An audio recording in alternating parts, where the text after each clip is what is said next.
அனைவருக்கும் அன்பான வணக்கங்கள். இது ஆதிதமிழச்சி யூடியூப் சேனல். நான் உங்கள் ஆதிதமிழச்சி. 8/4/2025 பங்குனி மாதத்து செவ்வாய்க்கிழமையில் செவ்வாய்கோரை நேரமான இரவு 8 to 9 இந்த எளிமையான சூட்சும பரிகாரத்தை நீங்கள் செய்கிறதுனால உங்கள் கடன் தீரும், உங்களுக்கு பணவசியம் உண்டாகும். மிக மிக எளிமையான இந்த சூட்சும பரிகாரத்துக்கு தேவையான பொருட்கள் என்ன என்பதை பற்றி இந்த பதிவில் பார்க்கலாம்.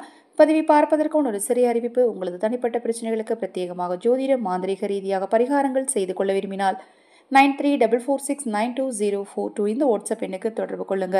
தொடர்ந்து நம்ம சேனலை பாருங்க. இன்னும் எண்ணற்ற பதிவுகள் தொடர்ந்து வர காத்திருக்கு. இப்போதான் முதன்முறை நம்ம சேனலை பார்க்குறீங்க அப்படின்னா நேரம் கிடைக்கும் போது போய் மற்ற பதிவுகளையும் பாருங்க. நிச்சயமாக உங்களுக்கு பயனுள்ளதாக இருக்கும்.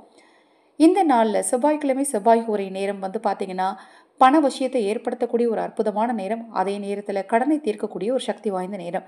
இந்த நேரத்தில் ஒரு வெற்றிலை எடுத்துக்கோங்க. வெற்றிலையில் குங்குமத்தை பரப்பிக்கோங்க. நல்லா குமிழா நல்லா நிறைய எடுத்து வைங்க. நடுவில் மட்டும் ஃபுல்லாக பரப்பணும் இல்லை, நடுவில் மட்டும் நல்லா நிறைய வச்சுட்டு ஒரே ஒரு ஏலக்காயை உங்கள் கையில் எடுத்து வச்சுக்கோங்க. ஏலக்காய் உங்கள் கையில் எடுத்து வச்சுக்கிட்டு அந்த ஏலக்காய் மேலே உடஞ்சிருக்கக்கூடாது, உள்ளே இருக்கிற விதை தெரியக்கூடாது. நல்ல ஏலக்காயாக இருக்கணும். அதை நீங்கள் மோந்து பார்க்கக்கூடாது. அதே நேரத்தில் அது சுத்தமான ஏலக்காயாக இருக்கணும். உங்கள் வலது கையில் வச்சுக்கிட்டு உங்களுக்கு கடன் தீரணும், பணவசியம் உண்டாகணும், உங்கள் தேவைகள் பூர்த்தி ஆகணும், உங்கள் வீட்டில் மங்கள காரியம் நடக்கணும், தொழிலில் முன்னேற்றம் உண்டாகணும், குழந்தை சொல் பேச்சு கேட்டு நடக்கணும்னு எந்த ஒரு விஷயமாக இருந்தாலும் சரி அது நடக்கணும்னு மனதார வேண்டிட்டு அங்கே அந்த குங்குமம் எடுத்து வச்சுருக்கீங்க இல்லையா, அந்த குங்குமத்துக்குள்ளே அந்த ஏலக்காயை வச்சு மூடி வச்சு வாராகி தேவியோட பாதத்தில் ஃபோட்டோ வச்சுருந்தீங்கன்னா ஃபோட்டோ கீழே அழுது, சிலை வச்சுருந்தீங்கன்னா சிலைக்கு கீழே அழுது, விளக்கு கீழே வச்சுருங்க.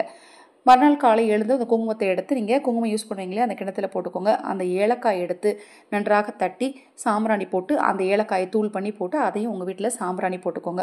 அதை நீங்கள் புதன்கோரை நேரமான காலை 6 to 7 அல்லது மதியம் 1 to 2 அல்லது இரவு 8 to 9 இன்று 8 to 9 ஏலக்காயை மறைச்சி வைக்கணும். நாளை காலை இந்த ஏலக்காயை எடுத்து பொடி பண்ணி நீங்கள் அதை தூபமாக போட்டுக்கணும். நான் சொன்ன அந்த நேரத்தில். இந்த பதிவில் ஏதாவது சந்தேகம் இருந்தாலும் வாட்ஸ்அப்பில் கேளுங்க.